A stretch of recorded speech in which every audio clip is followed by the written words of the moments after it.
એકવાર નારદ મુનિ ફરતા ફરતા અંત્રિ મુનિના આશ્રમમાં આવ્યા. અંત્રિ મુનિના પત્નીનું નામ હતું અનસૂયા માતા, અનસૂયા સતી. નામ તો બધાએ સાંભળ્યું જ હશે.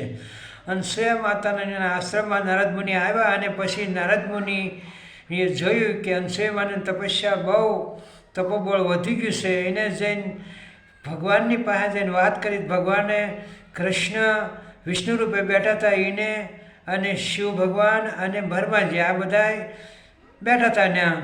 તો એ બધાએ વખાણ કર્યા કે સાચી વાત છે કે અનસૂયાનું તપસ્યા તપોબળ બહુ વધી ગયું છે, એ મહાન ભક્ત છે મારે. વિષ્ણુ ભગવાને એમ કીધું કૃષ્ણ રૂપમાં. પછી નારદ મુનિએ બ્રહ્માજીની પત્ની, શિવ ભગવાનના પત્ની અને લક્ષ્મીજી આ ત્રણે બ્રહ્માજીના ઘરે બેઠા હતા, ત્રણે બાયું. તારે ત્રણે માતાઓ ત્યાં બેઠી છું. તારે નારદ મુનિએ જઈને અનસૂયા માતાના વખાણ કર્યા હતા કે માતાજી તમારો તપોબળ કરતાં અનસૂયાનું નામ આગળ નીકળી ગયું. અનસૂયા માતાનો તપોબળ બહુ વધી ગયું છે કે અમારી કરતાં કોઈ વધી ન હોય કે એવી કહી કે ધરતીલોકની સતી છે અમારી કરતાં નામ આગળ નીકળ્યું. કોને વખાણ કર્યા? કે બધા વખાણ કરે છે અને ત્રિદેવોએ વખાણ કર્યા છે. એટલે પછી નારદ મુનિ એટલું કરીને વૈયાઈ ગયા. પછી ત્રણેય માતાઓએ બધા ભગવાન હવના ઘેરે ગયા. ત્યારે કીધું કે તમે અનસૂયાની પરીક્ષા લો, કસોટી કરો ને એ ભારે કસોટી કરો કે દુનિયા જોવે. ત્યારે પછી ત્રણેય બ્રહ્મા વિષ્ણુ ને મહેશ ત્રણેય હેઠા આવ્યા અને સાધુનું રૂપ લીધું. સાધુનું રૂપ લઈને અને માતાજીને કે ભિક્ષા આપો. તો માતાજી કે ઊભા રહો, હું લાઈન દઉં છું, ભિક્ષા તમને ખરો. તો કે અમારે એવી રીતે નહીં ખાવ, અમે કઈ એવી રીતે તમે અમારી સહાયતા કરો. તો કેવી રીતે? કે તમે નવસ્તા થઈને અને અમને ત્રણેયને ખવડાવો તો અમે ખાઈને તો અમે હાલ્યા. ત્યારે માતાજી વિચારમાં પડી ગયા.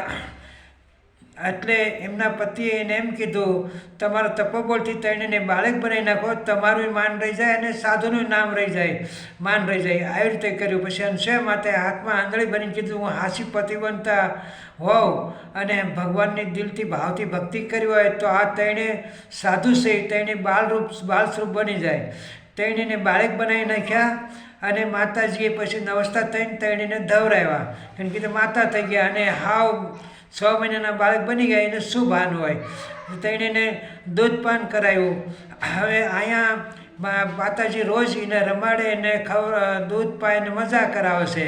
અને પણ ત્રણેય માતાઓને વાટ જોઈ છે. 6 મહિના થઈ ગયા ત્યાં અચાનક નારદ મુનિના પ્રગટ થયા અને એને કીધું તો આ માતાઓ ક્યાં મળે કે અમારા ધણી ગયા તો ગયા પરીક્ષા લેવા અને કે ફરીને પાછા આવ્યા જ નહીં, આનું કારણ હું?